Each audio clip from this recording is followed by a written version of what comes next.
इसके आसपास में ऐसी क्या चीजें हो जाती हैं कि उसकी वजह से हमारे फेफड़ों में पानी भरने लगता है, और इसके जो लक्षण हैं वो कैसे प्रेजेंट करते हैं? तो सबसे इम्पोर्टेंट होता है सांस लेने में तकलीफ। सांस लेने में खास करके अगर एक अर्ली सिम्टम की बात करें तो सीधा लेटने पे ज़्यादा परेशानी होती है पेशेंट्स को सोते वक्त। कभी ऐसा लगने लगे कि जो हम हर रोज़ कर पा रहे थे आज नहीं कर पा रहे, जैसे सीढ़ी चढ़ने में हमें आज ज़रूरत से ज़्यादा दिक्कत हुई, या रात में मैं सीधा लेटा हुआ था बट मुझे ऐसा लगा कि जैसे मेरी छाती में कुछ भारीपन जैसा हो गया है, मुझे सांस नहीं आ रही है, और मैंने करवट बदली तो मुझे ठीक लगा, या मैंने 2 तकिए लगा लिए तो मुझे ठीक लगा। तो ये चीज़ें एक इंडिकेशन हो सकती हैं कि हमें अपने आप को इस चीज़ के लिए इवैल्यूएट कराना चाहिए कि वो कौन से ऐसे लोग हैं जो रिस्क पर आते हैं कि उनके फेफड़ों में पानी भरने के चांसेस ज़्यादा होंगे। सबसे ज़्यादा रिस्क पल्मोनरी एडिमा का हार्ट पेशेंट्स में ही रहता है। आमतौर पे हार्ट पेशेंट्स में हार्ट के लेफ्ट साइड के फंक्शन में कमी आ जाती है, जिसकी वजह से ऐसा उनके साथ में अक्सर होता है।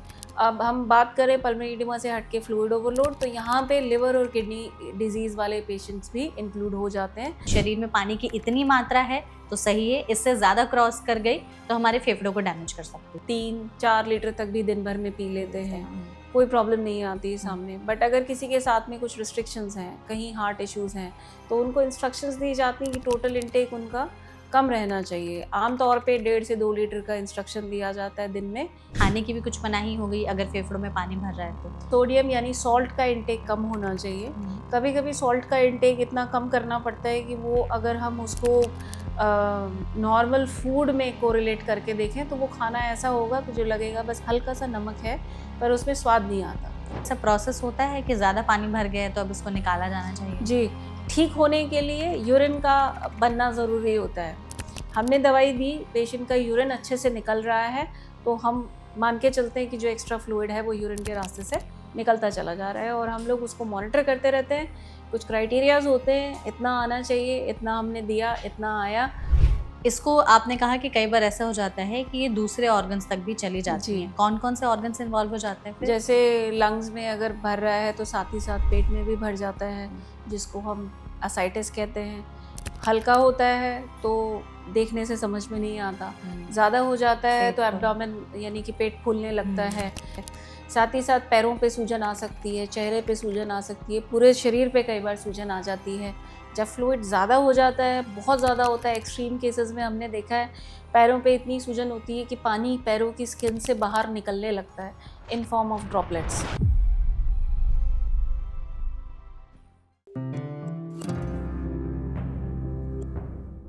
फेफड़ों में पानी भरना, जिसे मेडिकल टर्म में पल्मोनरी इडीमा कहा जाता है, ये एक कोई बीमारी नहीं बल्कि मेडिकल कंडीशन है जो तब हो जाती है जब शायद आपके कुछ बॉडी ऑर्गन्स जो हैं वो बहुत ही ज्यादा अफेक्टेड या डैमेज हो चुके होते हैं। ये कहीं ना कहीं आपके हार्ट, किडनी और लिवर और लंग्स से रिलेटेड है। अब ऐसे में फेफड़ों में पानी भरने के लक्षण क्या होते हैं, और ये जो बीमारी है या मेडिकल कंडीशन है कब बहुत ज्यादा सीवियर हो जाता है कि आपको अफेक्ट करने लगता है। इसके साथ ही लंग्स में अगर पानी भरने लगे तो इसको निकालने का भी कोई प्रोसेस होता है। डाइट में क्या रिस्ट्रिक्शंस करने होते हैं, इसके लिए ट्रीटमेंट ऑप्शंस क्या क्या अवेलेबल है, आज के इस पॉडकास्ट एपिसोड में यही सब डीकोड करने की कोशिश करेंगे, जिसके लिए हमारे साथ इस सेशन में बहुत ही स्पेशल एक्सपर्ट मौजूद हैं। हमारे साथ हैं डॉक्टर सपना यादव, जो कि सीनियर कंसल्टेंट है पल्मोनोलॉजिस्ट सर्वोदय हॉस्पिटल में। तो डॉक्टर, सबसे पहले तो इस सेशन में आपका बहुत बहुत स्वागत है। थैंक यू सो मच हमारे साथ जुड़ने के लिए। हम कोशिश करेंगे आपके जरिए हमारी ऑडियंस तक ये जो मेडिकल कंडीशन है कि लंग्स में पानी क्यों भर जाता है, ये क्या प्रॉब्लम है, इसके बारे में हर एक डिटेल जानकारी पहुंचा सके। तो बिना किसी देरी के इस पॉडकास्ट को शुरू करते हैं। हम चाहेंगे डॉक्टर कि सबसे पहले आप हमारी ऑडियंस को एक आसान भाषा में बेसिक्स में यही जरूर बता दें कि फेफड़ों में पानी क्यों भरने लगता है, इसके पीछे क्या ऐसे कारण हो जाते हैं। फेफड़ों में पानी भरना एक्चुअली 2 तरीके से देखा जा सकता है। अगर हम आज के टॉपिक की बात करें तो पल्मोनरी एडिमा होता है लंग्स के अंदर पानी भरना, और कुछ कंडीशंस में इसमें साथ में जुड़ा रहता है लंग्स के आसपास जो उसकी लेयर्स होती है, कवरिंग होती है, उसमें पानी भर जाता है। उसको हम दूसरी मेडिकल टर्म से डिनोट करते हैं, जिसको कहते हैं प्लूरल एफ्यूजन। ज़्यादातर केसेस में पानी भरने के रीजंस होते हैं हमारे ऐसे बॉडी ऑर्गन्स डैमेज होना जो फ्लूइड बैलेंस बॉडी में मेंटेन करते हैं। उसमें सबसे इंपॉर्टेंट होता है हार्ट, उसके अलावा किडनी और लिवर। ये 3 ऐसे ऑर्गन्स हैं जो हमारी बॉडी में फ्लूइड का बैलेंस मेंटेन करते हैं डिफरेंट तरीके से। तीनों का सही स्टेट में होना जरूरी होता है कि बॉडी में फ्लूइड का कंटेंट ज्यादा ना हो। सबसे कॉमनली अगर पानी बढ़ने की बात करें तो इडिमा में लंग्स के साथ साथ शरीर के और हिस्सों में भी पानी भरने लगता है।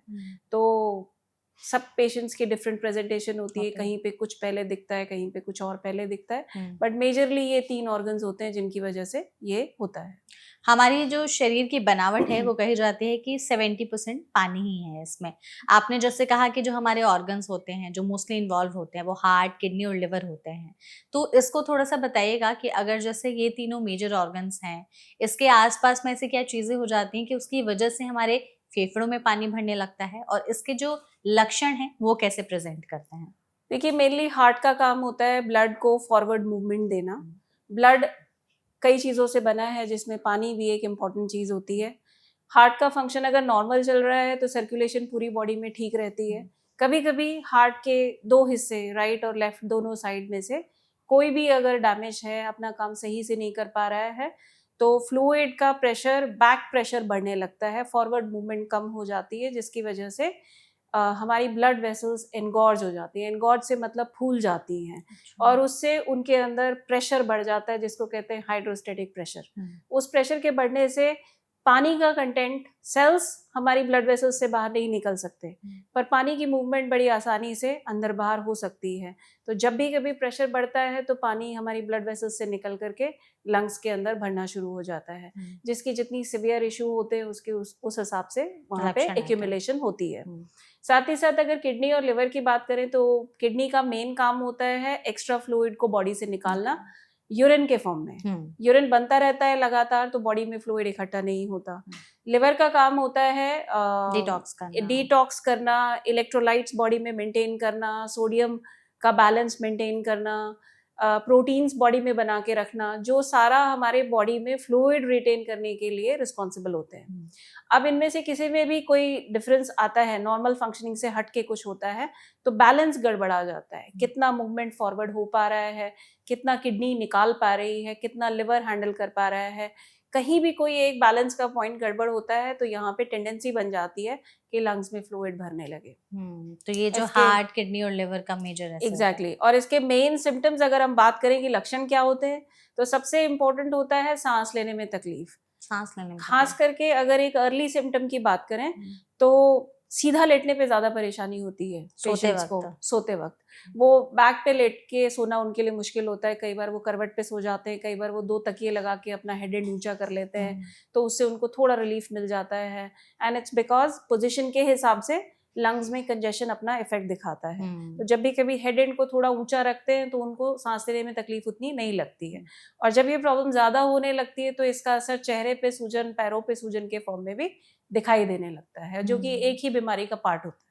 अच्छा, तो अगर ऐसे में हमारे पास अगर क्लासिकल सिम्टम समझने हो या शुरुआती लक्षण ही कि कहीं हमारे फेफड़ों में पानी तो नहीं भर रहा है, तो ऐसे में क्या हम ऐसे रेड फ्लैग्स देख करके समझ सकते हैं? इसमें बेसिकली सबसे इम्पोर्टेंट होता है कि आप अपनी डेली रूटीन एक्टिविटी को पहचानते हैं कि हर रोज आप क्या करते हैं।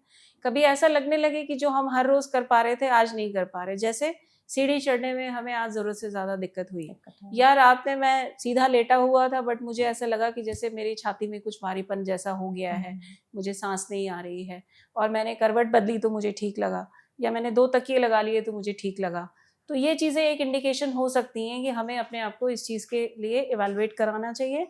ज़रूरी नहीं है कि हर एक के अंदर हार्ट इश्यूज ही निकलें, कुछ भी निकल सकता है, बट मेनली अगर पल्मोनरी इडिमा की बात करेंगे तो ये हार्ट इश्यूज से ही मोस्टली रिलेटेड रहता है। बाकी कंडीशंस में हम इस प्रॉब्लम को फ्लूइड ओवरलोड कहते हैं। प्रेजेंटेशन सेम हो सकती है, बस नाम बदल जाते हैं।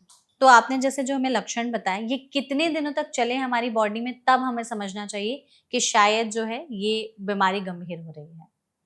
सो ये ऐसा कोई टाइम फ्रेम नहीं होता। मे बी शायद अगर आज किसी को लग रहा है ऐसा, तो अपने शेड्यूल को फॉलो करें, और कम से कम मुझे लगता है हफ्ते 10 दिन तक अगर प्रॉब्लम लगातार चल रही है तो उसमें इवैल्यूएशन की जरूरत रहती है। तो हमारे पास ना कुछ ऐसे लक्षणों की लिस्ट है, आप प्लीज बताइएगा कि क्या ये भी एक अंदेशा हो सकता है कि शायद फेफड़ों में पानी तो नहीं भर रहा है? अगर किसी को बुखार आ रहा है और वो बुखार कम नहीं हो रहा है, समझ में भी नहीं आ रहा है कि किन कारण से बुखार हो रहा है, तो क्या ये एक साइन हो सकता है? पल्मोनरी एडिमा में बुखार नहीं आता है। कभी कभी होता है, बहुत रेयरली, कि पल्मोनरी एडिमा साथ में चल रहा है और कोई एक्यूट इन्फेक्शन है, तो उस कंडीशन में बुखार भी हो सकता है। बट अगर हम कहें कि पल्मोनरी एडिमा का मेन सिम्टम बुखार हो सकता है कि, तो नहीं। ठीक है। अगर चेस्ट में पेन रह रहा है किसी भी इंसान के, कि छाती में काफी ज्यादा दर्द है, कुछ भी कर लिया तो वो ठीक ही नहीं हो रहा है, तो क्या ये एक हो सकता है साइन? चेस्ट पेन नहीं होता है, आमतौर पे भारीपन की शिकायत ज्यादा महसूस करते हैं लोग, ठीक। और सांस लेने में तकलीफ होती है। तो हम्म। चेस्ट पेन भी मैं नहीं कहूंगी कि कोई जरूरी हर सिचुएशन में हम ये कंसीडर करें कि वो पल्मोनरी एडिमा से हो सकता है। बट हाँ, कहीं अगर हार्ट इश्यूज चल रहे हैं, एक्यूट हार्ट अटैक हो रहा है, तो उस कंडीशन में पल्मोनरी एडिमा के साथ साथ chest pain because of heart attack हो सकता है। ठीक है। सोते वक्त अगर किसी की सांस फूल रही है और अगर वो किसी करवट में लेकर के सो रहे हैं तो थोड़ा सा ठीक लग रहा है, लेकिन जैसे ही वो सीधा लेट रहे हैं तो बहुत ज्यादा सांस फूलने लग रही है, और सिर्फ वही नहीं, बैठे बैठे भी या थोड़ा बहुत भी एक्टिविटी करने पर सांस फूल रही है, तो क्या ये एक इशारा हो सकता है? बिल्कुल, सांस फूलना एक मेजर लक्षण होता है पल्मोनरी एडिमा के लिए। खास करके सीधा लेटने में परेशानी अगर है तो हम सोच सकते हैं कि ये पल्मोनरी एडिमा का लक्षण हो सकता है, जिसके लिए आगे जांच की जरूरत होती है। अगर किसी इंसान का नॉर्मल से ज्यादा जो यूरिन पास करने की अर्ज है वो बढ़ गई है, अगर वो दिन में 4 या 5 बार जाते थे वॉशरूम, अब वो 10-10 बार जा रहे हैं, तो क्या ये एक इशारा हो सकता है? नहीं, आमतौर पे जब कभी किसी को पल्मोनरी एडिमा डेवलप हो रहा होता है तो उनका यूरिन जो पास करने की क्षमता होती है, या टोटल यूरिन वो जितना पास कर पाते हैं दिन में, वो आमतौर पे कम होने लगता है, कम होने बिकॉज बॉडी में फ्लूइड एक्स्ट्रा बढ़ रहा है एंड किडनी उसको हैंडल नहीं कर नहीं कर पा पा रही, रहे। इसीलिए अंदर एक्यूमुलेशन होता है। अच्छा, कुछ जो पेशेंट्स होते हैं उनके साथ ये बीमारी होने की दिक्कत ज्यादा रहती है या संभावना ज्यादा रहती है, जैसे कि डायबिटीज के जो मरीज हैं उनके साथ होती है ये प्रॉब्लम? डायबिटीज एक ऐसी बीमारी है जिसमें अगर हम कहें पल्मोनरी एडिमा के चांसेस ज़रूर ज़्यादा होते हैं एक आम इंसान से। उसमें 2-3 कंडीशंस हैं ऐसी, जैसे कि सोडियम बैलेंस गड़बड़ हो जाता है, जिसकी वजह से ज़्यादा सोडियम रिटेन होना और ज़्यादा फ्लूइड रिटेन होना। साथ ही साथ जितना ज़्यादा ब्लड शुगर होगा, उतना ज़्यादा टेंडेंसी होती है कि ये चीज़ ज़्यादा हो सकती है। बट जैसा हमने पहले डिस्कस किया है, पल्मोनरी एडिमा होने के कारण जनरली हार्ट रिलेटेड रहते हैं, तो जब भी डायबिटीज के साथ में हार्ट की प्रॉब्लम किसी को होगी, तो ये चीज उनके साथ में हो सकती है। मेरा अगला सवाल भी यही था कि क्या हार्ट के पेशेंट्स में रिस्क ज्यादा होता है कि उनके फेफड़ों में पानी भर सकता है? बिल्कुल, सबसे ज्यादा रिस्क पल्मोनरी एडिमा का हार्ट पेशेंट्स में ही रहता है। आमतौर पे हार्ट पेशेंट्स में हार्ट के लेफ्ट साइड के फंक्शन में कमी आ जाती है, जिसकी वजह से ऐसा उनके साथ में अक्सर होता है। ट्रिगर्स कुछ भी हो सकते हैं, आमतौर पे सीजनल इन्फेक्शन, कोई मेजर इन्फेक्शन, कुछ भी हो सकता है जो शुरुआत कर सकता है। बट अल्टीमेटली क्योंकि हार्ट वीक है और वो फॉरवर्ड मूवमेंट इतनी नहीं कर पा रहा है, तो हमेशा ही पल्मोनरी एडिमा ज्यादा होने की टेंडेंसी रहती है। रहती है। अगर कोई मरीज है जिसको टीबी हुआ था, टीबी ठीक हो गया लेकिन उसके बावजूद उसको ये दिक्कत हो रही है कि शायद फेफड़ों में पानी भर रहा है, तो ऐसा हो सकता है? टीबी से पल्मोनरी एडिमा का कोई डायरेक्ट रिलेशन नहीं होता है। कभी-कभी होता है कि टीबी पेशेंट जब ठीक हो जाते हैं तो लंग में काफ़ी ज़्यादा स्कारिंग रह जाती है, निशान रह जाते हैं, फाइब्रोसिस हो जाती है। तो वो एक तरीके से प्रैक्टिकली लंग्स को थोड़ा वीक बना देता है, और जब भी कभी कोई नई प्रॉब्लम उसमें जुड़ेगी तो उसका असर नॉर्मल से ज़्यादा आएगा। बस इतना अंतर रहता है कि प्रीवियस अगर कोई टीबी हो चुका है या करंट ट्यूबरकुलोसिस चल रहा है, तो उसमें डायरेक्टली एडिमा से कोई रिलेशन नहीं है। बट अगर दूसरे अन्य कारणों से एडिमा डेवलप हो रहा है, तो उसका असर मरीज को ज्यादा दिखाई देता है। और सेम निमोनिया के साथ भी अगर है तो? जी, सेम निमोनिया एक्यूट इन्फेक्शंस होते हैं। कभी कभी हम नॉर्मली अपनी मेडिकल प्रैक्टिस में देखते हैं कि एल्डरली बुजुर्ग पेशेंट्स के अंदर में, जहाँ कई सारी कोमॉर्बिडिटीज है, कई सारी बीमारियां हैं, तो उसमें निमोनिया और पल्मोनरी एडिमा दोनों साथ साथ चलते हैं। और कई बार ये आइडेंटिफाई करना कि कितना रोल किसका चल रहा है बड़ा मुश्किल होता हो है। जाता है। तो दोनों को साइमल्टेनियसली ट्रीट करना ही हमारी प्रायोरिटी रहती है। अगर जैसे किसी के चेस्ट में या लंग्स में कोई इन्फेक्शन हो गया है तो ये भी रिस्क बढ़ा देता है कि इसकी वजह से फेफड़ों में पानी भर सकता है? शरीर में कोई भी इन्फेक्शन होगा तो पल्मोनरी एडिमा का रिस्क बढ़ जाएगा उन पेशेंट्स में जहाँ पे अंडरलाइंग कार्डियक प्रॉब्लम्स हैं, या फिर किडनी इश्यूज हैं, या लिवर इश्यूज हैं। इन दोनों में फ्लूइड ओवरलोड के नाम से इस तरह से प्रॉब्लम्स होती हैं कि एक्स्ट्रा फ्लूइड लंग्स में जमा होने लगता है। डॉक्टर, एक ना कंसर्न जो पेशेंट्स का ज़्यादातर यही रहता है कि जब उनको लगता है कि ये दिक्कत उनके साथ हो रही है, तो वो इसको कैंसर से रिलेट करके देखने लगते हैं कि फेफड़ों में पानी ज़्यादा भर रहा है, तो कहीं ये कैंसर के शुरुआती सिम्पटम तो नहीं है। तो कैंसर से है इसका कोई लिंक? नहीं, कैंसर से इसका कोई डायरेक्ट संबंध नहीं होता है। कैंसर वैसे भी एक लॉन्ग टर्म बीमारी होती है, एकदम से शुरू नहीं होती है। पल्मोनरी एडिमा यूजुअली मुश्किल से 1 हफ्ता 10 दिन के अंदर अंदर अपने आप को प्रेजेंट कर देती है। हम्म, कैंसर करीब करीब शुरुआत होने के कुछ महीनों बाद तक पता भी नहीं नहीं चलता चलता। कि क्या है। तो कैंसर एक अलग प्रॉब्लम है जिसका पल्मोनरी एडिमा से कोई डायरेक्ट संबंध नहीं होता है। बहुत रेयर केसेस में किसी पेशेंट को अंडरलाइन कार्डियक इश्यूज हैं, पल्मोनरी एडिमा चल रहा है, साइमल्टेनियसली कोइंसिडेंटली इत्तेफाक से ये डायग्नोज हो जाए कि कहीं कोई कैंसर पड़ा है, वो एक अलग बात है, बट इसका इससे कोई डायरेक्ट संबंध नहीं है। तो अगर हमें एक लिस्ट समझनी हो कि वो कौन से ऐसे लोग हैं जो रिस्क पर आते हैं कि उनके फेफड़ों में पानी भरने के चांसेस ज्यादा होंगे, तो कौन कौन से होंगे? उसमें सबसे पहले आते हैं हार्ट इश्यूज, जिसमें कि कोरोनरी आर्टरी डिजीज यानी कि ब्लॉकेज की वजह से हार्ट में जो प्रॉब्लम होती है वो। इसके साथ में वाल्व से रिलेटेड इश्यूज रहते हैं हार्ट में, वो पेशेंट्स हो सकते हैं। साथ में एक होता है डायलेटेड कार्डियोमायोपैथी, जहाँ पे ओवरऑल हार्ट का फंक्शन कम हो जाता है, और ये बीमारी यंग पेशेंट्स में भी काफ़ी देखने को मिलती है, तो ये पेशेंट्स ज़्यादा प्रोन होते हैं। अब हम बात करें पल्मोनरी एडिमा से हटके फ्लूइड ओवरलोड, तो यहाँ पे लिवर और किडनी डिजीज वाले पेशेंट्स भी इंक्लूड हो जाते हैं, जिनमें लंग्स में पानी भरने से उनको सांस में तकलीफ हो सकती है। ठीक है, तो ये तो वो ग्रुप ऑफ लोग हैं जिनको ऑलरेडी पहले से कोई बीमारी है, तो हो सकता है इनमें रिस्क हो। कुछ ऐसे मेजर कारण भी होते हैं कि इन कारणों की वजह से किसी भी आम इंसान के शरीर में या फेफड़ों में पानी भर रहा है? आमतौर पे कोई अगर नॉर्मल है और कोई ऑर्गन डिसफंक्शन नहीं है, किडनी फाइन वर्क कर रही है, liver is fine, heart is fine, तो उनको ऐसा चांस नहीं होता है कि उनको पल्मोनरी एडिमा डेवलप हो जाए।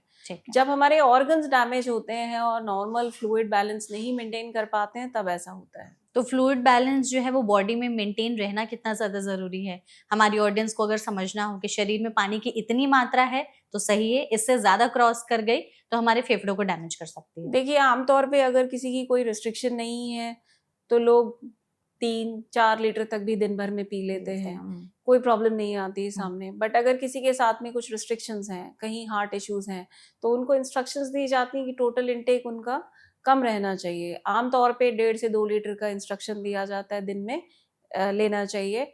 और भी कम लेवल्स हो सकते हैं, उनकी सिवियरिटी की पे डिपेंड करता है कि कितना उनका हार्ट का फंक्शन है, कितना हार्ट झेल पाएगा, उस हिसाब से रिस्ट्रिक्शंस बताई जाती हैं। बट यूजुअली देखा जाए तो 1.5 से 2 लीटर का इंटेक उन्हें रखना होता है, न कम न ज़्यादा। कम डिहाइड्रेशन करेगा, ज़्यादा ओवरलोड बढ़ा देता है। तो एक नैरो रेंज होती है जहाँ उनको अपना लिक्विड मेंटेन करके चलना है, ताकि बॉडी पे एक्स्ट्रा स्ट्रेस ना पड़े। तो अगर किसी के फेफड़े में ऑलरेडी पानी भरा ही हुआ है, उनको ये दिक्कत है, तो उनके लिए आप क्या एडवाइस करते हैं कि आप दिन में कितना पानी पिए फिर? डिपेंड करता है, अगर किसी को बहुत दिक्कत है, सांस फूल रही है, ऑक्सीजन पे भी असर पड़ रहा है, तो 1.2 से 1.5 लीटर्स तक रखते हैं। ये थोड़ा मुश्किल होता है मेंटेन करना, क्योंकि इसके अंदर सारे लिक्विड्स आ जाते हैं, चाय, दूध, पानी, सब कुछ। अच्छा, तो ऑल फॉर्म ऑफ लिक्विड्स। आमतौर पे हम कैलकुलेट नहीं करते हम कितना पी रहे हैं, पर जहाँ ज़रूरी है वहाँ कैलकुलेट करना पड़ता है। यूजुअली एडवाइस मेरे पेशेंट को मैं बोलती हूँ कि आप एक ही बॉटल से पानी पिए दिन भर में, ताकि एक आइडिया रहे कि आपने कितना पानी दिन भर में ले लिया है। तो इसके अलावा आपने जैसे कहा कि इसमें सभी फॉर्म ऑफ लिक्विड्स इन्वॉल्व रहते हैं, कि आप पानी के अलावा चाय, कॉफी, कोल्ड ड्रिंक वगैरह, जूसेस, ये सब पी रहे हैं, तो इन सब को भी उतना ही रेस्ट्रिक्ट करके रखना होता है। बिल्कुल, ऐसे पेशेंट्स को जूस पीने की सलाह नहीं दी जाती है, क्योंकि जूस एक ऐसी चीज़ है, अगर मैं कहूँ न्यूट्रिशन के पार्ट से, तो उसमें बहुत मिनिमम चीज़ें होती हैं। There may be added sugars also. अगर प्रिजर्वेटिव वाले जूस पिए जा रहे हैं तो उसमें एडेड शुगर्स भी होती हैं। घर का जूस अगर हम निकाल रहे हैं तो वो एक अच्छा ऑल्टरनेटिव हो सकता है। बट मैं हमेशा पेशेंट्स को सलाह देती हूँ कि जूस टेस्ट के हिसाब से थोड़ा कभी ले लिया तो ले लिया, अदरवाइज उनको फ्रूट्स खाने पे फोकस ज़्यादा रखना चाहिए। उससे हमारे 2 फायदे हैं, फ्रूट्स की न्यूट्रिशन हमें मिल रही है, साथ ही साथ लिक्विड इंटेक कम रहेगा। सेकंड थर्ड थिंग, उनको फाइबर इंटेक जाएगा, तो कॉन्स्टिपेशन वगैरह और जो इनडाइजेशन होता है वो चीज़ कम रहेगी। तो हमेशा ही सजेस्टेड होता है कि फ्रूट्स खाना ज़्यादा बेटर है जूस के मुकाबले। लिक्विड इंटेक के अलावा क्या डाइट में भी रिस्ट्रिक्शंस होती हैं, कि खाने की भी कुछ मनाही हो गई अगर फेफड़ों में पानी भर रहा है तो? लिक्विड इंटेक तो अपनी जगह पे है ही। डाइट के अंदर सॉलिड चीज़ों को खाने में कोई इशू नहीं है, बट एक सलाह जो दी जाती है आमतौर पे, हाई सोडियम वाली चीज़ें नहीं खानी चाहिए। सोडियम यानी सॉल्ट का इंटेक कम होना चाहिए। कभी कभी सॉल्ट का इंटेक इतना कम करना पड़ता है कि वो अगर हम उसको नॉर्मल फूड में कोरिलेट करके देखें तो वो खाना ऐसा होगा कि जो लगेगा बस हल्का सा नमक है, पर उसमें स्वाद नहीं आता। तो जब हम स्वाद वाला खाना खाते हैं तो इसका मतलब हम लोग बहुत ज़्यादा सोडियम नमक ले खा रहे हैं, तो हम्म, वो चीज़ अवॉइड करनी ज़रूरी होती है। अदरवाइज सॉलिड आइटम के इनटेक में कोई ऐसा इशू नहीं होता है। मोस्टली जो है वो सॉल्टेड वाली जी। चीजें होती है। लेकिन हमने नमक की बात की तो वो तो हमें पता है कि हम डेली खाने में डाल रहे हैं।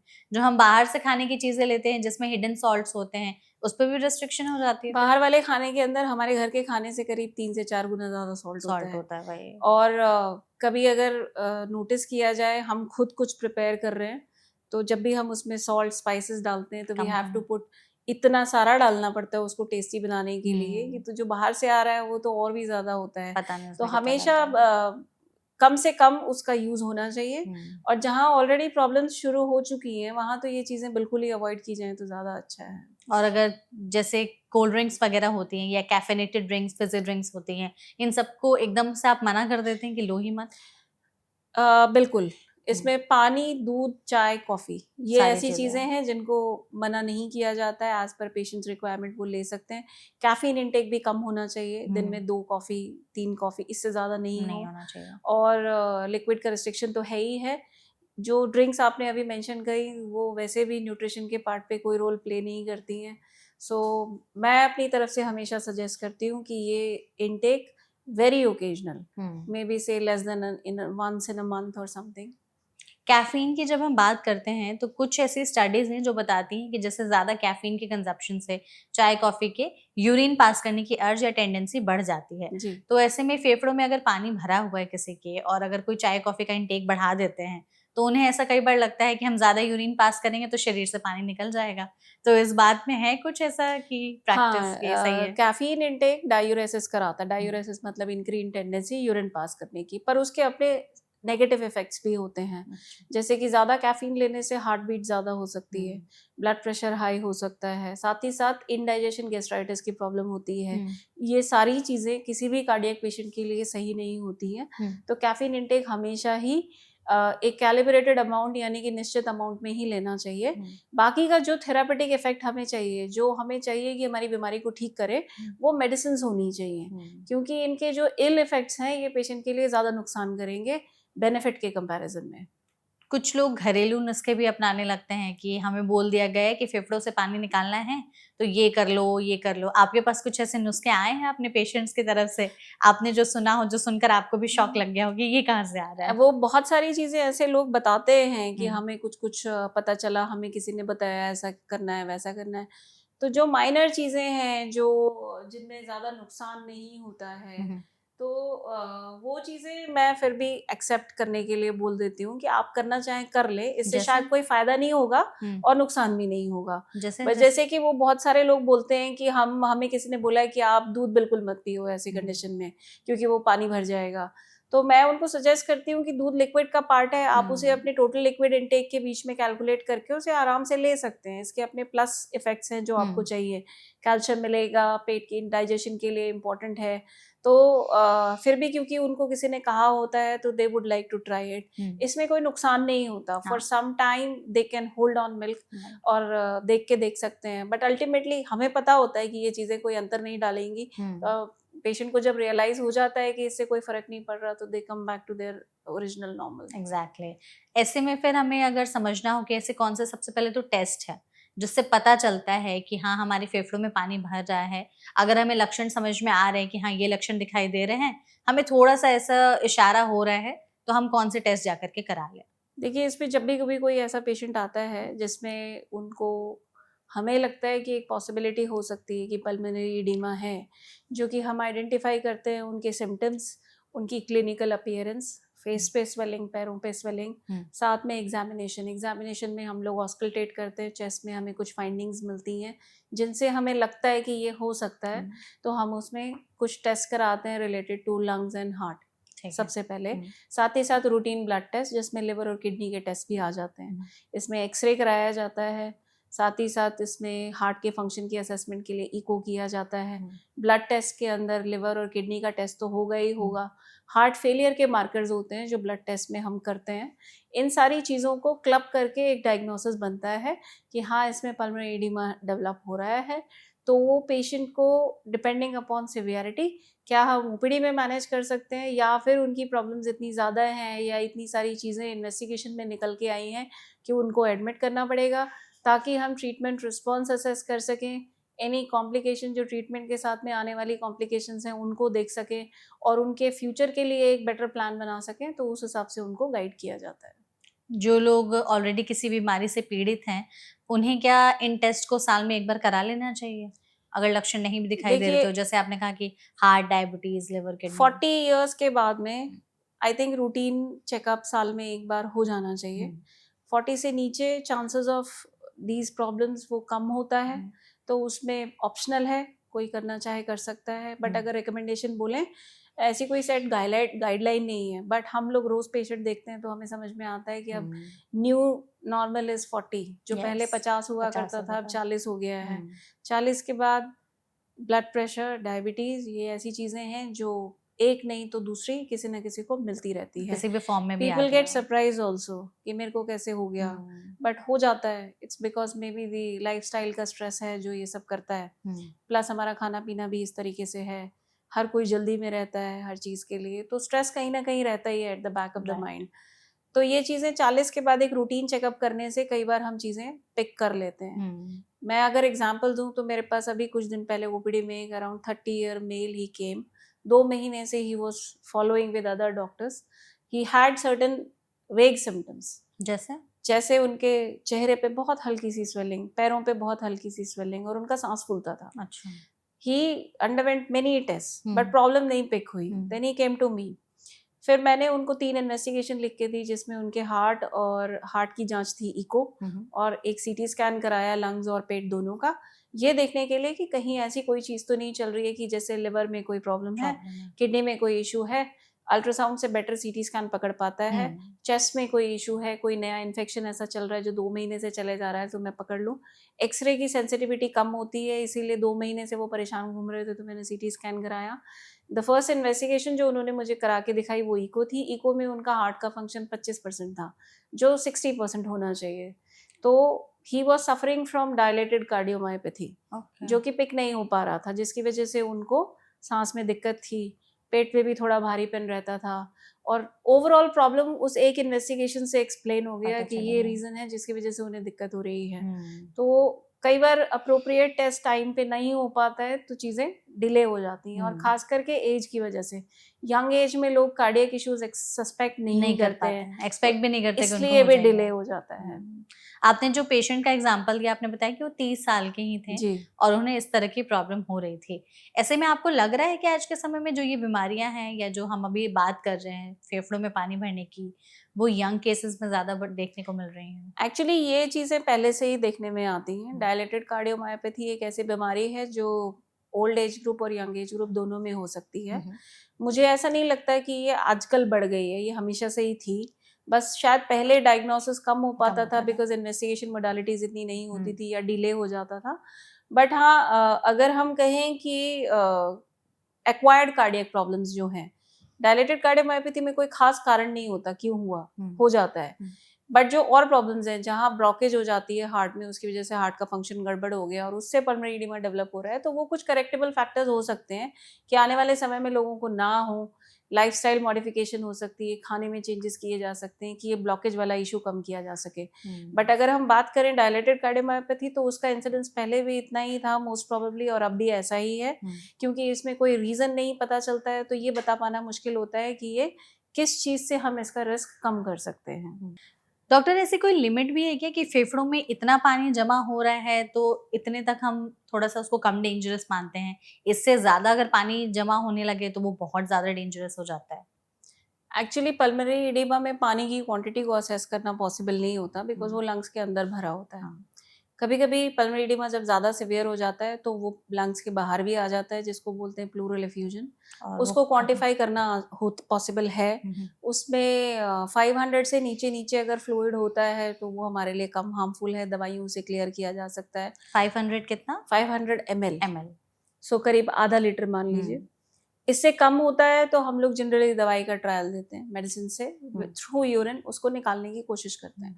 ज़्यादा भर जाता है तो उससे सांस लेने में तकलीफ भी ज़्यादा होने लगती है, ऑक्सीजन लेवल्स पे भी फ़र्क पड़ता है। हाँ। तो ज़्यादा मैं अगर कहूँ कि डेंजरस माना जाएगा तो तब जब वो ऑक्सीजन कम करने लगता है।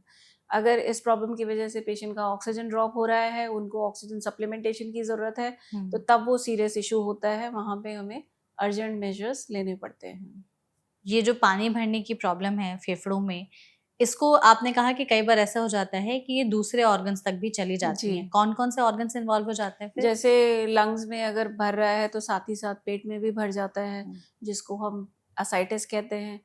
हल्का होता है तो देखने से समझ में नहीं आता, ज़्यादा हो जाता है तो एब्डोमेन यानी कि पेट फूलने लगता है, पेशेंट को भी डिस्कम्फर्ट बढ़ जाता है, सांस लेने वाली तकलीफ और ज़्यादा लगने लगती है। साथ ही साथ पैरों पे सूजन आ सकती है, चेहरे पे सूजन आ सकती है, पूरे शरीर पे कई बार सूजन आ जाती है। जब फ्लूइड ज़्यादा हो जाता है, बहुत ज़्यादा होता है, एक्सट्रीम केसेस में हमने देखा है पैरों पे इतनी सूजन होती है कि पानी पैरों की स्किन से बाहर निकलने लगता है इन फॉर्म ऑफ ड्रॉपलेट्स। ऐसा भी हो जाता ऐसा भी है? हो जाता है। तो ऐसे लोगों में क्या वैसे पसीने आने की भी प्रॉब्लम बढ़ जाती है? नहीं, ये वैसा नहीं मैं होता? उनकी बात कर रही हूँ जो ज़्यादा सिक पेशेंट्स होते हैं। अच्छा। तो इसमें क्या होता है, एक तरीके से एक्स्ट्रा फ्लूइड बॉडी में इतना ज़्यादा हो गया है कि वो स्किन से भी बाहर आ रहा है। तो उसमें हमें मेडिसिन्स की डोज़ेज और जो बढ़ानी पड़ती ड्यूरेशन होगी। होती है वो बढ़ानी पड़ती है। तो फेफड़ों से पानी निकालने का कोई ऐसा प्रोसेस होता है कि ज़्यादा पानी भर गया है तो अब इसको निकाला जाना चाहिए? जी, आमतौर पे अगर हम ट्रीटमेंट की बात करेंगे तो प्राइमरी ट्रीटमेंट मेडिकल ट्रीटमेंट रहता है, जिसमें हम लोग इंजेक्शंस लगाते हैं। इंजेक्शंस कई तरीके से दिए जा सकते हैं, दिन में 3 डोज़ 2 डोज़ करके, या कहाँ दिए फिर जाते हैं? इंट्रावीनस इंजेक्शंस देने हैं। मतलब? कैनुला लगा करके वेन्स अच्छा, के अंदर इंजेक्ट वैसे दिए किया जाते जाता हैं। है। दूसरी इम्पोर्टेंट चीज़, जब ज़्यादा प्रॉब्लम लगती है, हमें लगता है कि दवाई उनको लगातार मिलनी चाहिए ताकि वो स्वेलिंग धीरे-धीरे करके हट जाए। तो उस कंडीशन में हम उनको लगातार इंजेक्शन देते हैं, जिनको बोलते हैं इन्फ्यूजन्स। यानी कि मेडिसिन राउंड द क्लॉक उनके वेन्स के थ्रू उनके बॉडी में एंटर करती चली जाती है। टोटल डोजेज एक बार में जो जाएगी वो कम रहेगी, उसके साइड इफ़ेक्ट्स कम होंगे और इफ़ेक्ट्स जो हैं वो लगातार ओवर द 24 आवर्स 48 आवर्स हमें मिलते रहते हैं। ठीक होने के लिए यूरिन का बनना ज़रूरी होता है। हमने दवाई दी, पेशेंट का यूरिन अच्छे से निकल रहा है, तो हम मान के चलते हैं कि जो एक्स्ट्रा फ्लूइड है वो यूरिन के रास्ते से निकलता चला जा रहा है, और हम लोग उसको मॉनिटर करते रहते हैं। कुछ क्राइटेरियाज़ होते हैं, इतना आना चाहिए, इतना हमने दिया, इतना आया, तो should be increase the dose, या हमें इसी पे रखना चाहिए, या आप कम कर सकते हैं। वो सब कुछ पेशेंट की रिकवरी पे डिपेंड करता है। आपने जैसे हमें बताया कि एक तो मेडिकल ट्रीटमेंट होता है, उसके अलावा इंजेक्शंस वगैरह भी दी जाती हैं। तो सबसे पहले इंजेक्शंस का हमें बताइएगा कि क्या इन इंजेक्शंस के कोई साइड इफ़ेक्ट्स भी हो सकते हैं अगर लंबे समय तक दिया जाए तो? जी, साइड इफ़ेक्ट होते हैं। हम इन दवाइयों को यूज़ करते हैं किडनी के थ्रू ज़्यादा यूरिन बनाने के लिए। इसमें कई बार हमारे इलेक्ट्रोलाइट्स पे फ़र्क पड़ता है, पोटेशियम कम हो जाता है, सोडियम हाई लो दोनों हो सकता है। साथ ही साथ किडनी फंक्शन भी गड़बड़ हो जाता है कई बार। जब ज़्यादा डोज़ दी जाती है तो किडनी स्ट्रेस की वजह से उसमें किडनी फंक्शन भी डेवलप हो जाता है। तो हमें एक ऐसा डोज़ रेंज एडजस्ट करके चलना पड़ता है जिससे किडनी फंक्शन नॉर्मल बना रहे और एक्स्ट्रा फ्लूइड भी निकलता रहे। साथ ही साथ लंबे समय तक इनको यूज़ करने से जनरलाइज़ वीकनेस वाली प्रॉब्लम एक पेशेंट को महसूस होती है। जब एडमिटेड होते हैं तब भी, और घर जाने के बाद भी जब वो दवाइयाँ टैबलेट में कन्वर्ट हो जाती हैं, तब भी ये चीज़ उनको महसूस हो सकती है। तो ऐसे पेशेंट्स के ब्लड टेस्ट एक रूटीन इंटरवल पे 15 दिन 1 महीने के करते इंटरवल रहना पे चाहिए। करते रहते हैं, ताकि ये चीज़ जल्दी पिक हो सके और उसके साथ में हम कुछ सप्लीमेंट्स ऐड कर सकें। तो दवाइयों में जैसे किडनी डैमेज होने का भी खतरा रहता है कि अगर जी। इंजेक्शन ज़्यादा लग गए तो? बिल्कुल, हम लोग उसको मॉनिटर करते हैं, इट्स क्लोज़ली मॉनिटर्ड। और इनफैक्ट ऐसे पेशेंट्स में हम लोग हर रोज़ किडनी फंक्शन कराते हैं, अच्छा, ताकि ये मॉनिटर किया जा सके। नॉर्मल है हर रोज़ किडनी फंक्शन कराना? ओपीडी पेशेंट की मैं बात नहीं करूँगी, मैं उनकी बात कर रही हूँ जहाँ ज़्यादा सिक पेशेंट्स हैं और हम ये दवाइयाँ हाई डोज़ में दे रहे हैं। ठीक है। जो ओपीडी यानी घर पे जो ट्रीटमेंट ले रहे हैं, उनकी डोज़ेज बहुत कम हो जाती है। जब एडमिट होते हैं तब प्रॉब्लम ज़्यादा सीवियर होती है, डोज़ ज़्यादा जा रही है, तो आपको ज़्यादा क्लोज़ली मॉनिटर करना है। घर जाने के बाद मंथली एक फ़ॉलो-अप रहता ही है पेशेंट का, उस समय में ब्लड इन्वेस्टिगेशंस रिपीट कर लेते हैं। शुरू में जब हम ज़्यादा डोज़ दे रहे हैं तो हमें रोज़ देखना पड़ता है। क्यों? क्योंकि एक दिन भर जितनी दवाई जाएगी, उसका इफ़ेक्ट अगले दिन क्या पड़ रहा है, so that we can take decisions कि हमें डोज़ेज में क्या करना है, बढ़ाना, कम करना, सेम रखना है। तो अगर इंजेक्शंस दे दिए उसके बाद फिर आपने कहा मेडिकल ट्रीटमेंट भी आता है, तो ओरल दवाइयाँ होती हैं मुँह से जी, खाने वाली? इंजेक्शन जब पेशेंट को डिस्चार्ज किया जाता है तो इंजेक्शंस को हम बंद कर देते हैं, टैबलेट्स चलती रहती हैं। टैबलेट्स की डोज़ेज, फ्रीक्वेंसी, ड्यूरेशन सब स्पेसिफ़ाई किया जाता है। वाटर इनटेक की रिस्ट्रिक्शन बताई जाती है, सॉल्ट इनटेक की रिस्ट्रिक्शन बताई जाती है, और जनरल मेजर्स हैं। किसी भी पेशेंट के लिए जो रिकवर कर रहा है उसके लिए फिजिकल एक्टिविटी इंपॉर्टेंट है। ज़रूरी नहीं है कि वो बहुत ज़्यादा एग्रेसिव एक्टिविटी करें, पर दिन में 2-3 चक्कर काटना, बिस्तर से बाहर निकलना, वॉक करना, ये सब कुछ ज़रूरी होता है। तो ये eventually it is made a part of the routine care. जो दवाइयाँ हैं मेडिकल खाने वाली, ओरली से खाने वाली, इनके भी कुछ साइड इफेक्ट्स होते हैं? साइड इफेक्ट्स सबके ऑलमोस्ट सिमिलर रहते हैं, बस जब हम इंजेक्शन देते हैं तो उसका इफेक्ट भी ज़्यादा आता है और साइड इफेक्ट्स भी ज़्यादा होते हैं। टैबलेट फॉर्म में कम होते हैं क्योंकि डोज भी कम रिक्वायर्ड होती है इसीलिए। और खास करके टैबलेट में एक चीज़ और जुड़ जाती है कि जब हम टैबलेट्स दे रहे होते हैं तो थोड़ा सा इंडाइजेशन, गैस्ट्राइटिस वगैरह होता है, तो उस केस में किसी को ज़्यादा असर दिख रहा होता है इन चीज़ों का, तो साथ में एसिडिटी से रिलेटेड दवाइयाँ भी एडवाइस कर दी जाती हैं। कुछ दिन लगातार लेकर के और उसके फिर जब ज़रूरत पड़े तब ले लें, इस तरह से एडवाइस कर सकते हैं। कोई ऐसा टाइमलाइन या कोर्स है कि इतने दिनों में ये बीमारी या प्रॉब्लम जो है वो ठीक हो सकती है? अगर हम किसी एडमिटेड पेशेंट की बात करें, बहुत सिक कंडीशन में हमारे पास आए हैं, आम तौर पे 1 हफ्ता यूजुअली पेशेंट इम्प्रूव कर जाते हैं। फिर हम घर भेज देते हैं जैसे दवाइयों के ऊपर। तो मोस्ट प्रोबेबली नेक्स्ट 1 मंथ वो एक अपने महीने। रूटीन स्टेटस में आ जाते हैं। लेकिन ऐसा है कि कुछ रिस्ट्रिक्ट हो जाता है, जैसे कि सांस फूलने की प्रॉब्लम होती है उन्हें, ऑक्सीजन बार बार गिर रहा है, हैवी एक्सरसाइज या बहुत ज्यादा ऐसे काम जिसमें थकावट ज्यादा हो, वो करने से मना कर दिया जाता हाँ, है? बिल्कुल। विगरस जिम ट्रेनिंग, फिर बहुत सारी सीढ़ियाँ एक बार में चढ़ लेना, वो सब चीज़ें अवॉइड की जाती हैं। बट उनकी रूटीन एक्टिविटी जैसे कि प्लेन एरिया में वॉक करना, अपना रूटीन ऑफिस वर्क करना या कुछ भी करना विदाउट मच एक्सर्शन, जैसे कि लंबी ड्राइविंग एंड एवरीथिंग, ये सारी चीज़ें कुछ समय के लिए अवॉइड करते हैं। फिर आगे की रिस्ट्रिक्शंस डिपेंड करती हैं कि पेशेंट का एज ग्रुप क्या है। अगर कोई वर्किंग एज ग्रुप का पेशेंट है तो उसको अपना ऑफिस रिज्यूम करना ज़रूरी है। तो barring the extreme strenuous work, बाकी सारी चीज़ें वो इवेंचुअली रिज्यूम कर पाते हैं। तो और उसमें लिक्विड कोई दिक्कत इनटेक नहीं का जो आती आपने है। रिस्ट्रिक्शन बताया, ये फिर क्या लाइफ टाइम रहता है? मोस्टली लाइफ टाइम रहता है। कभी-कभी क्या होता है कि गर्मियाँ ज़्यादा हैं, हाँ। स्वेटिंग वगैरह काफ़ी हो रही है तो लॉसेस बढ़ जाते हैं, तो उस कंडीशन में 500-600 ml एक्स्ट्रा लेने के लिए बोल दिया जाता है to make for the losses. But generally उनको ना हमेशा ही थोड़ा वॉचफुल रहना पड़ता है कि वो अपनी बॉडी पे ध्यान दें, क्लोज ऑब्जर्वेशन रखें। कुछ भी प्लस माइनस लगता है तो दे शुड डिस्कस, अपने डॉक्टर के साथ बात करनी है। और इनटेक और आउटपुट, यानी कि यूरिन को घर में मेजर करना मुश्किल है, पर एक आदत पड़ जाती है डेली देखने में कि दिन भर में हम कितनी बार जा रहे हैं, एक बार में एवरेज ऑलमोस्ट कितना होता होगा। तो वो एक नज़र रखनी ज़रूरी हो जाती है to make a rough idea कि हमने कितना लिया और कितना हम निकाल पा रहे हैं। तो आई थिंक इस सेशन में हमने अभी इस टॉपिक पर जितनी बातचीत की है वो हमारे ऑडियंस के लिए काफ़ी ज़्यादा मददगार साबित हुआ होगा। हम चाहते हैं डॉक्टर कि जाते-जाते आप हमारी ऑडियंस को एक क्लियर पिक्चर ज़रूर बता दें कि फेफड़ों में पानी भरने की जो दिक्कत है वो कितनी ज़्यादा सीवियर या डेंजरस हो सकती है, कौन से ऐसे वार्निंग साइंस हैं जो हमें बिल्कुल इग्नोर नहीं करने चाहिए, और क्या चीज़ें फिर उनके लिए लाइफ टाइम रिस्ट्रिक्ट हो जाती हैं, और कौन सी चीज़ों से वो इस प्रॉब्लम से बच सकते हैं। जी, देखिए पल्मोनरी एडिमा की बात अगर करेंगे तो मेनली इसमें सिम्पटम्स तो सांस फूलना एक सबसे मेन सिम्पटम है। ज़्यादा परेशानी होने के समय में उनको खांसी भी हो सकती है, खास करके जब सीधे लेटते हैं तो सिम्पटम्स ज़्यादा आते हैं। तो ऐसा कभी लगने लगे कि जो रूटीन आप पहले फॉलो कर रहे थे और अब उसमें आपको दिक्कत महसूस होती है, आप पहले 4 सीढ़ी चढ़ जाते थे बट अब आपको 2 के बाद ही दिक्कत महसूस हो रही है, कभी सो के उठते हैं तो सुबह चेहरे पे हल्की सी स्वेलिंग दिखती है, या आपको लगता है कि मैं यूरिन अब इतना पास नहीं कर पा रहा हूँ, वॉल्यूम इतना नहीं हो पाता है जितना होता है, पैरों पे हल्की स्वेलिंग दिख रही है, तो ये कुछ लक्षण हो सकते हैं जो पल्मोनरी एडिमा में हो सकते हैं, तो इसका ध्यान रखना है। अगर आपको ऐसे लक्षण लग रहे हैं, टेम्परेरी हैं, 1-2 दिन दिखे फिर सेटल हो गए, आगे कुछ नहीं लग रहा, तो शायद हार्मलेस होंगे। बट अगर वो परसिस्ट करती हैं चीज़ें, हफ्ते 10 दिन तक आप लगातार नोटिस कर रहे हैं, तो आपको इंटरवेंशन चाहिए, डॉक्टर से मिलना है, इवैल्यूएट कराना है। मेनली इम्पॉर्टेंट इन्वेस्टिगेशंस होती हैं, blood test, echo test, heart की फंक्शन के लिए चेस्ट एक्सरे कराते हैं, और रूटीन टेस्टिंग होती है जिसमें हम लिवर किडनी का असेसमेंट भी करते हैं।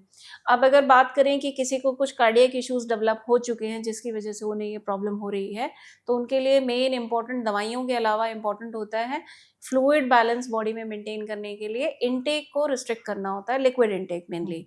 और वो मैं कहूँगी कि अगर कार्डियक प्रॉब्लम्स रिवर्सिबल है, आज दिक्कत है, आगे चल के पूरी तरह ठीक हो गई है तो शायद ये रिस्ट्रिक्शन हट जाएगी। अगर वो परसिस्ट करती है, चलती है, तो इस रिस्ट्रिक्शन के साथ ही उनको मैनेज करना होता है। Depending upon the season, winters में थोड़ा कम करना है, समर में थोड़ा लिक्विड इंटेक ज़्यादा किया जा सकता है। तो ये चीज़ें उनकी लाइफस्टाइल का एक पार्ट बन जाती हैं। सॉल्ट इंटेक उनको रिस्ट्रिक्ट करके चलना है। इनफैक्ट मैं कहूँगी कि अगर हम सभी लोग अपने खाने में सॉल्ट इंटेक को कम रखेंगे तो मोस्ट प्रॉब्ली आने वाली प्रॉब्लम से हम कुछ हद तक बच सकते हैं। और साथ ही साथ न्यूट्रिशियस खाने में बैलेंस मेंटेन करना। हम इंडियंस के खाने में कार्बोहाइड्रेट और फैट ज़्यादा होता है, प्रोटीन इंटेक कम है, खास करके वेजिटेरियन लोगों में। तो हमको शायद बहुत केयरफुली चूज़ करना पड़ेगा कि हम क्या खाना चाहते हैं। थोड़ी आदतें बदलनी पड़ेंगी जिससे हम आगे के लिए तैयार हो सकते हैं। बीमारियां तो सभी को होनी है, किसी को कुछ, बट अगर हम वॉचफुल रहेंगे, क्लोज ऑब्जर्वेशन अपने लिए रखेंगे और टाइम पे रूटीन हेल्थ चेकअप करेंगे, इंटरवेंशन चाहिए तो डॉक्टर से मिलेंगे, एडवाइस फॉलो करेंगे, तो मोस्ट प्रोबेबली शायद उस प्रॉब्लम को हम बड़ी आसानी से मैनेज कर सकते हैं। बिल्कुल। तो इस सेशन में आपने हमें जो भी इन्फॉर्मेशन दी है वो बहुत ही ज़्यादा वैल्यूएबल थी। हर एक जानकारी को आपने बहुत ही आसान भाषा में हमारी ऑडियंस तक समझाया, बताया। Thank you so much doctor हमारे साथ जुड़ने के लिए। I hope you enjoyed the session. Thank you so much and thank you so much audience इस वीडियो को यहाँ तक देखने के लिए। इसे शेयर ज़रूर करेगा क्योंकि ये इन्फॉर्मेशन बहुत ही ज़्यादा वैल्यूएबल है। आपके मन में कोई और सवाल रह गए हों तो कमेंट सेक्शन के जरिए आप हमसे पूछ सकते हैं। ऐसे और भी वीडियोस के लिए फॉलो करते रहिए NBT लाइव। Thank you.